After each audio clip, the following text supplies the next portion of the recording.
Sections तो बहुत सारी लगाई गई हैं, मतलब ऊल जुलूल जो नहीं सो सारे सेक्शंस उसमें इम्पोज किया गया है। पर जो बेसिक और मेजर सेक्शन है वो 109 है, अटेम्प्ट टू मर्डर का। और सबसे सरप्राइजिंग है कि उसमें अभी तो कोई इंजरी, जब एफआईआर रजिस्टर्ड हुआ था तो कोई इंजरी रिपोर्ट भी नहीं आई थी। आनन फानन में एफआईआर आती है, अरेस्टिंग पहले हो जाती है। तो ये पूरा लॉ का नेग्लिजेंस है और इस तरीके से किसी को डिटेन करना ये बिल्कुल इलीगल है। उनकी मेडिकल कंडीशन ठीक नहीं है, उनको बीपी का इशू है, शुगर का इशू है और भी बहुत सारी चीज़ें हैं। अभी शायद हार्ट पेन भी हो रहा है, समथिंग कुछ इस तरीके का सुनने में आया है। तो हम लोगों ने उनके मेडिकल इश्यूज़ के लिए हम लोगों ने पिटिशन मूव किया और हम लोग भी चाह रहे हैं कि उनको एक मेडिकल ट्रीटमेंट में रखा जाए, ऑब्जर्वेशन में रखा जाए।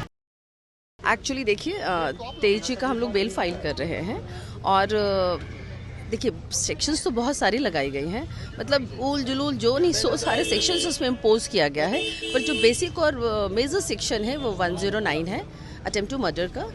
और सबसे सरप्राइजिंग है कि उसमें अभी तो कोई इंजरी, जब एफआईआर रजिस्टर्ड हुआ था तो कोई इंजरी रिपोर्ट भी नहीं आई थी। दूसरी चीज़ मैं आपको बताऊं कि ये अरेस्टिंग पहले हुई है, मुझे लगता है 7:15 या 7:20 के आसपास इनकी अरेस्टिंग हुई है सिटी सेंटर मॉल से। देन 1 बजे या 12:50 या 55 पे एफआईआर आता है गांधी मैदान से। हम लोग सारे लोग एसडीजीएम के आवाज़ पर थे, मैडम के आवाज़ पर हम लोगों ने उनका अपीयरेंस कराने हम लोग गए हुए थे, पुलिस भी साथ में थी। एफआईआर उस समय रात को आती है, आनन फानन में एफआईआर आती है, अरेस्टिंग पहले हो जाती है। तो ये पूरा लॉ का नेग्लिजेंस है और इस तरीके से किसी को डिटेन करना ये बिल्कुल इलीगल है।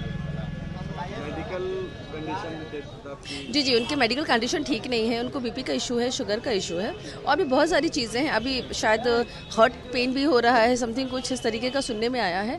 तो हम लोगों ने उनके मेडिकल इश्यूज़ के लिए हम लोगों ने पिटिशन मूव किया और हम लोग भी चाह रहे हैं कि उनको एक मेडिकल ट्रीटमेंट में रखा जाए, ऑब्जर्वेशन में रखा जाए और ये प्रयास हम लोग कर रहे हैं। ये कोशिश होगी उनको मेडिकल ऑब्जर्वेशन? जी, कोशिश होगी।